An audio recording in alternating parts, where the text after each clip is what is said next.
नमस्कार. मागील व्हिडिओमध्ये आपण चौलच्या डोंगरावरील दत्त मंदिराचे दर्शन घेतले. त्याच डोंगरावर मंदिराच्या डाव्या बाजूला उतरले की एक पायवाट जाते.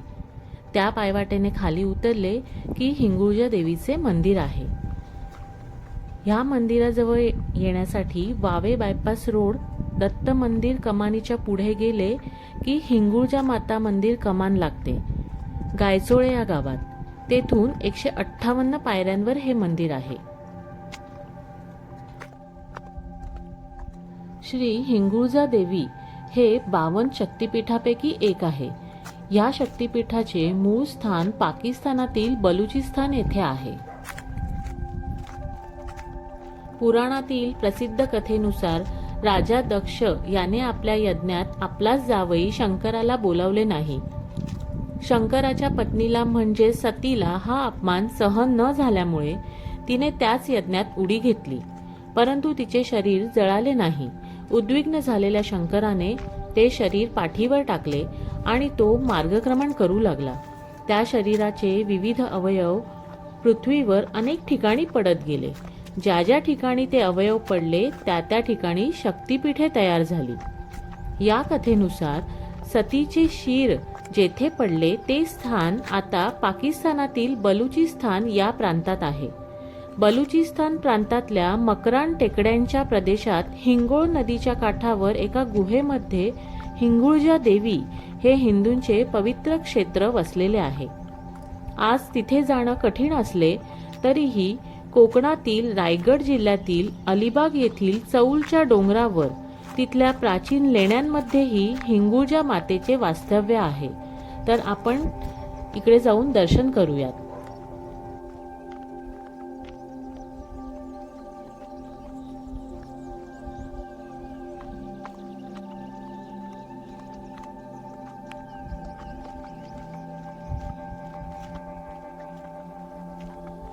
चौल येथील या हिंगुळजा देवीचे वैशिष्ट्य हे आहे की हे मंदिर पांडवकालीन आहे.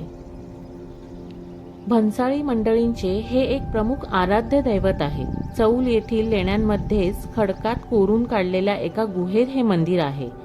गुहेबाहेर सभामंडप आहे आणि दारातच एक सुंदर दीपमाळाही आहे. इथून चौल रेवदंड्याचा बराच परिसर दिसतो.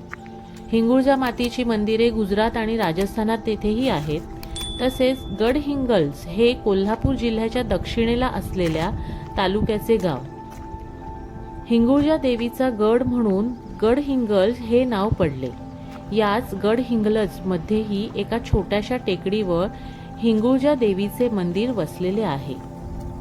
चरण किंवा गढवी समाज हिंगुळजा देवीला आपली कुलदेवी मानतो. यामागील आख्यायिका अशी आहे की पृथ्वी निक्षत्रिय करायला निघालेल्या परशुरामाच्या आक्रमणातून 12 क्षत्रियांना काही ब्राह्मणांनी ब्राह्मण वेश देऊन वाचवले आणि हिंगुळजा मातेच्या मंत्राने त्यांचे संरक्षण केले.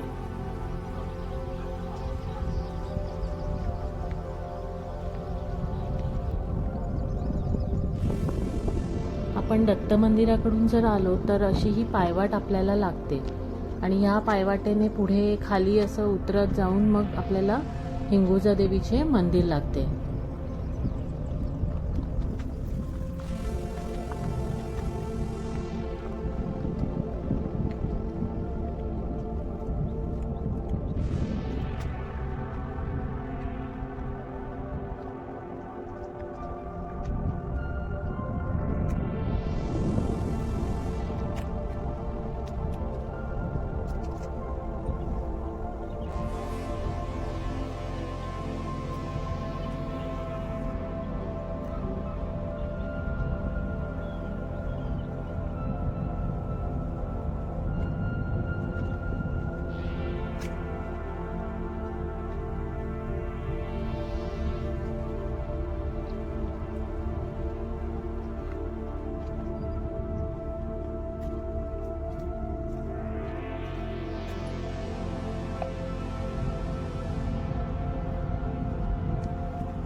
हा आहे हिंगुजा देवी मंदिराचा परिसर. चला तर मग दर्शन घेऊयात हिंगुजा देवीचे. हिंगुजा देवीच्या मंदिराबरोबर इथे आशापुरा मातेचे मंदिरही आहे, तसेच अन्नपूर्णा मातेचेही मंदिर आहे, तेही आपण पाहूयात.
या स्थानाची एक कथा आहे.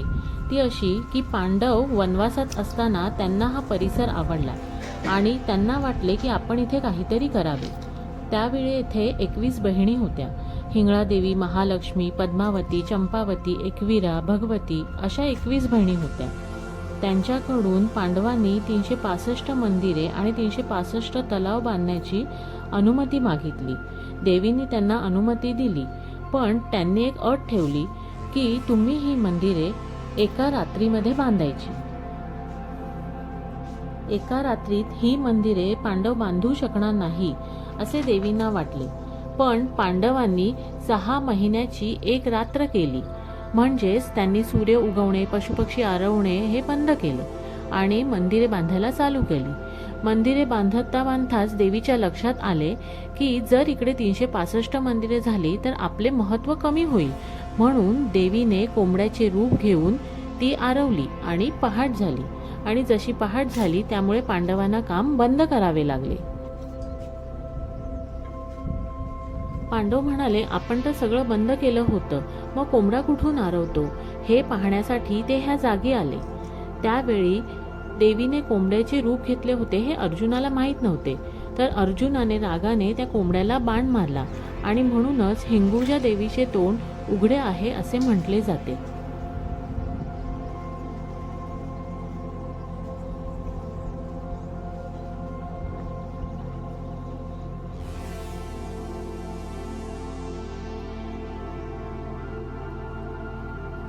ह्या सगळ्यामध्ये 365 मंदिरे पूर्ण झाली नाहीत. 3 मंदिरं अर्धवट राहिली.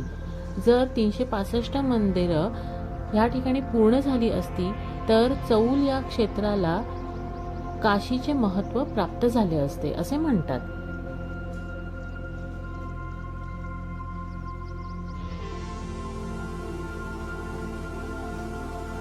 पांडव इकडून जात असताना त्यांनी हिंगुजा देवीला म्हटले की तूही इतर देव्यांप्रमाणे डोंगरावरनं खाली ये. पण देवी म्हणाली, मला इकडे वास्तव्य करायला आवडते. तरीही पांडव म्हणाले की तू खाली चल. त्यांचा मान राखण्यासाठी देवी म्हणाली, ठीक आहे, मी खाली येते, पण मी सांगेपर्यंत तुम्ही मागे वळून पाहायचे नाही. देवी येते की नाही हे पाहण्यासाठी त्यांनी मागे वळून पाहिले आणि आता जिथे मंदिर आहे तेथेच देवी थांबली. म्हणून देवीचे मुख्य स्थान एकीकडे आहे आणि आता जे मंदिर आहे ते एकीकडे आहे. हिंगुजा मातेचे हे स्थान जागृत देवस्थान म्हणूनही प्रसिद्ध आहे.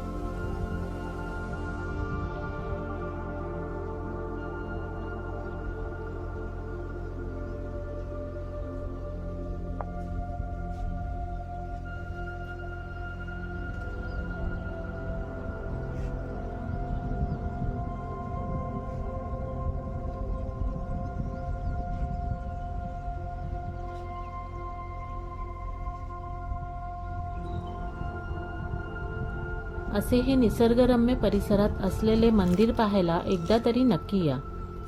मूळ इंगुळजा देवी शक्तीपीठ पाकिस्तानात आहे. तिथे तर आपण सहज जाऊ शकत नाही, म्हणून इकडे महाराष्ट्रात तरी आपण ह्या शक्तीपीठाचे दर्शन घेऊ शकता. आमच्या व्हिडिओमधून तर आम्ही तुम्हाला दर्शन दिलेच आहे, पण इथे निसर्गरम्य परिसर पाहायला, अनुभवायला तुम्हालाही नक्की आवडेल.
आमचा हा व्हिडिओ तुम्हाला कसा वाटला हे कमेंट करून नक्की सांगा आणि आमच्या या व्हिडिओला लाईक शेअरही नक्की करा.